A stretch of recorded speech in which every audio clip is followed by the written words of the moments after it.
Merci. Voilà, je reviens un peu sur le passage que le fils Alfred avait pris dans Actes chapitre 1er, verset 8. Mais vous recevrez une puissance, celle du Saint-Esprit, survenant sur vous.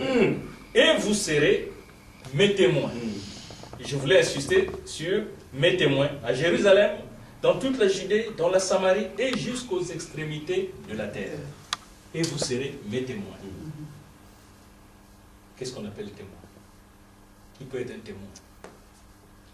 Mais le vrai sens du mot témoin en grec, c'est vous serez mes martyrs. Lorsqu'on entend témoin et martyr, on a l'impression que ça ne donne pas le même sens dans la compréhension. Mais si on va dans le texte original, on découvre. Nous, dans notre tête, lorsqu'on dit témoin, c'est quelqu'un qui a vécu la chose, il était là, et puis il peut nous rapporter ce qui s'était passé. Et en plus, il va rapporter parfois avec des fausses notes. Voilà. Mais le vrai sens, c'est vous serez mes martyrs. Donc, celui qui a reçu l'Esprit Saint recevra la puissance. Pourquoi? Pour devenir un martyr. Et c'est comme ça qu'on a vu les apôtres devenir des martyrs. Mais, un martyr, c'est quelqu'un qui est mort pour une cause. Voilà, quelqu'un qui est mort pour défendre une cause. C'est un apologiste. Il défend une idée, une cause. Comme nous sommes donnés pour défendre la cause du Seigneur. Mais maintenant, on peut découvrir là, parmi toutes ces étiquettes qu'on peut avoir, comme le Fils a dit, être un apôtre, c'est une fonction, ce n'est pas un titre. Et la fonction, justement pour devenir martyr. Il n'y a rien de joyeux là-dedans. Ce n'est pas du tout pour devenir plus riche, pour devenir plus célèbre. Non. Il n'y a rien de joyeux là-dedans. Lorsqu'on te dit que voilà ta mission, tu risques de mourir dans la mission. Il n'y a rien de joyeux. Alors, quelqu'un, c'est un blanc, avant de partir en mission, il nous envoie des invitations. C'est quelqu'un que je connais très bien. Des invitations, il veut faire une grande fête parce qu'il part en mission. Je suis allé, j'ai écouté tout et tout. C'était vraiment la joie. Il a fait venir le maire de la ville, ainsi de suite. Il est parti. Deux ans après, il est revenu en catastrophe ici, en France. Je dis, mais pourquoi tu es revenu? Il dit, mais parce que la guerre a éclaté au Congo-Brazza. Il était parti en mission au Congo-Brazza. Bon, toi, tu es un martyr. Pourquoi tu fuis encore? Tu devais normalement rester. Tu abandonnes les brebis et puis tu reviens. Il dit, mais il y a un problème. Et c'est là qu'on avait parlé profondément de cela. Il n'y a rien de joyeux. Quelqu'un qui est un apôtre, c'est un martyr.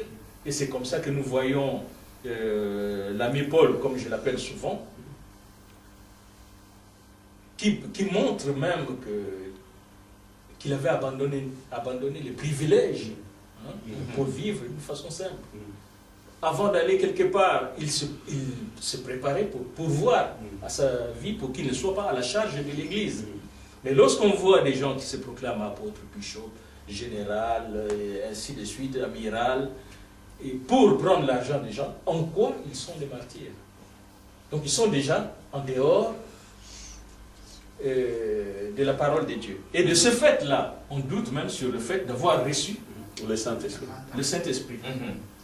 Et sa puissance. Il parle de Dieu sans que ce soit vraiment de la part de Dieu. Voilà. En tout cas, c'est tout compris. L'homme de Dieu avait eu le goût pour le qualifier. C'est des escrocs. Avec tout le respect qu'on vous doit, en fait, c'est de l'escroquerie. Alors, homme de Dieu, il y a encore une autre question qui nous brûle les lèvres. On aimerait bien vous la poser. Par les temps qui courent, le monde est comme qui dirait, tous les hommes vivent comme dans une sorte de course contre la montre. C'est comme s'il y a l'impatience partout. Et pour nous autres qui sommes arrivés en Europe, on a vu que oui, c'est beaucoup plus encore accentué. Bon, mais le phénomène sur le plan social, sur le plan mondial sera encore compréhensible.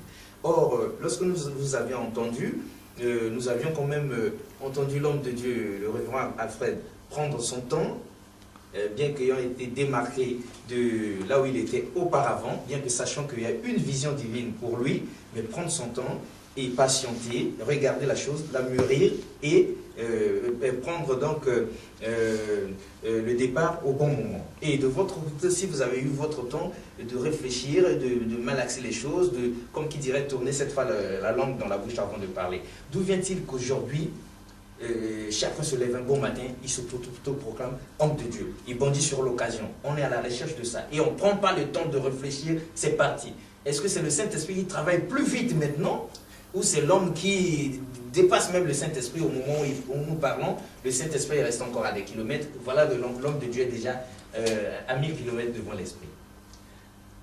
Ah, merci pour la question, mais la réponse sera un peu plus longue, je dirais. Il n'y a pas de problème. Ici en Europe, on peut avoir des églises où il n'y a pas de pasteur.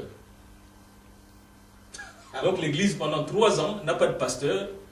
Il y a 1 ou 2 anciens qui sont là, qui font le travail. Jusqu'au moment où ils vont trouver un pasteur.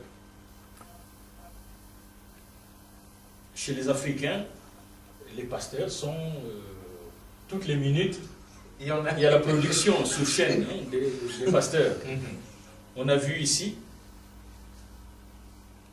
Aujourd'hui, moi je souhaiterais que des réunions comme ça, qu'il y ait des séminaires comme ça, qu'il y ait des pasteurs, parce que c'est eux que nous sommes en train, en premier, entre guillemets, de viser.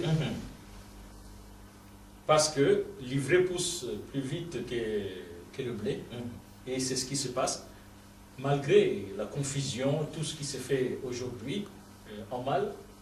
Mais il y a des gens, des hommes sincères que Dieu a appelés.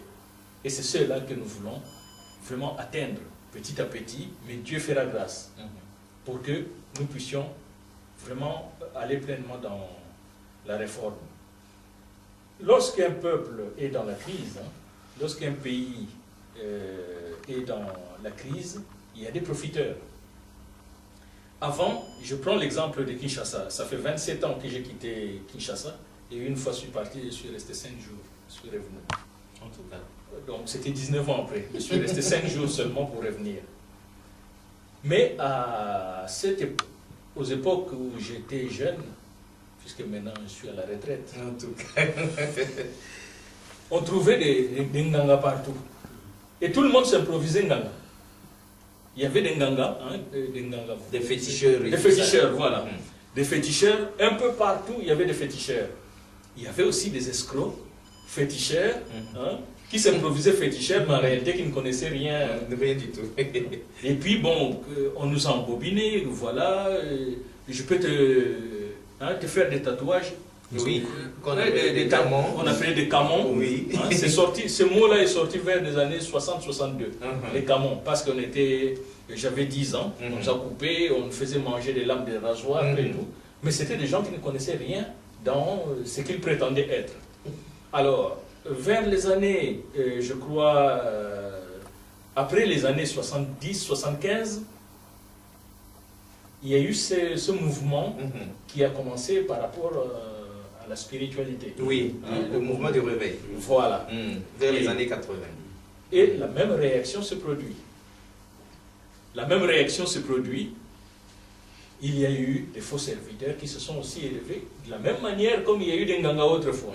Au fait, c'est un courant que le peuple n'arrive plus à faire face à des réalités et puis va se rabattre sur ce qui est en vogue. Le peuple, il y a des malins, comme je dis, le grand malin, il y a le grand malin, mais qui a donné naissance au petit malin. C'est que le petit malin, puisqu'il il veut pas, il n'a pas l'amour de travailler, ce sont des paresseux au fait. Il n'a pas l'amour de travailler, et puis il va chercher le moyen le plus facile pour avoir de l'argent. Donc c'est un phénomène qui, autrefois c'était les Nganga, avec la musique du monde, c'était ça, et maintenant, même la musique chrétienne, prétendue chrétienne, il y a encore des choses à dénoncer là-dedans. Ah oui, la musique. Parce que les gens se sont tournés, c'est la mode, ils suivent un peu comme ça.